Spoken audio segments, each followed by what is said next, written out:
অমিত শাহের সফরের দিনই কর্মসূচি রয়েছে অভিষেক বন্দ্যোপাধ্যায়ের। লোকসভা ভোটের আগে নজরে ডায়মন্ড হারবার। 29 জানুয়ারি প্রশাসনিক রিভিউ মিটিং এ যোগ দেবেন অভিষেক বন্দ্যোপাধ্যায়।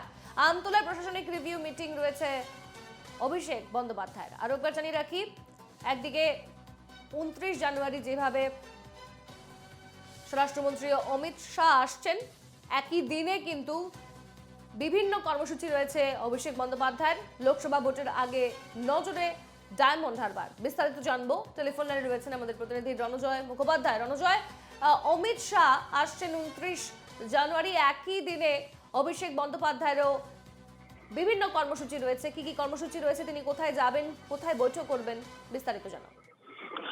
দেখো স্বর্ণালী, 29 তারিখ আগামী 29শে জানুয়ারি অমিত শাহ শহরে আসবার কথা রয়েছে এবং সেই দিনটিকে সামনে রেখেই চটজলদি নিজের কর্মসূচি ঠিক করলেন, স্থির করলেন অভিষেক বন্দ্যোপাধ্যায়। দুটো বিষয় রয়েছে। প্রথমত হচ্ছে অমিত শাহ যেদিন আসছেন সেই 29 তারিখ 29শে জানুয়ারি অভিষেক বন্দ্যোপাধ্যায় তিনি তার কর্মসূচি উল্লেখ করলেন এবং দ্বিতীয়ত সেটা তার নিজের কেন্দ্র ডায়মন্ড হারবার কনস্টিটিউয়েন্সি তৈরি করলেন, রাজ্যের অন্য কোথাও নয়। তুমি জানো যে অভিষেক বন্দ্যোপাধ্যায় নিজেকে ডায়মন্ড হারবারের মধ্যে সীমাবদ্ধ রাখতে চান, এই মর্মে একটা তরজা চলছে শাসক দল তৃণমূল কংগ্রেসের মধ্যে।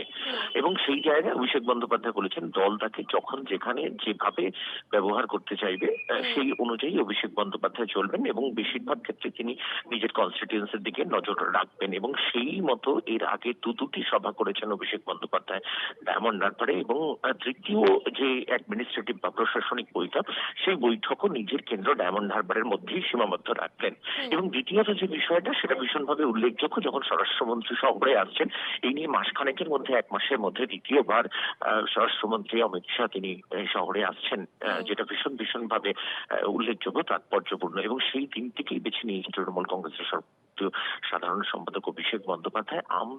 আমতলার বিষ্ণুপুরে অভিষেক বন্দ্যোপাধ্যায় ডায়মন্ড হারবার কনস্টিটিউয়েন্সি নিয়ে অ্যাডমিনিস্ট্রেটিভ বৈঠক করবেন।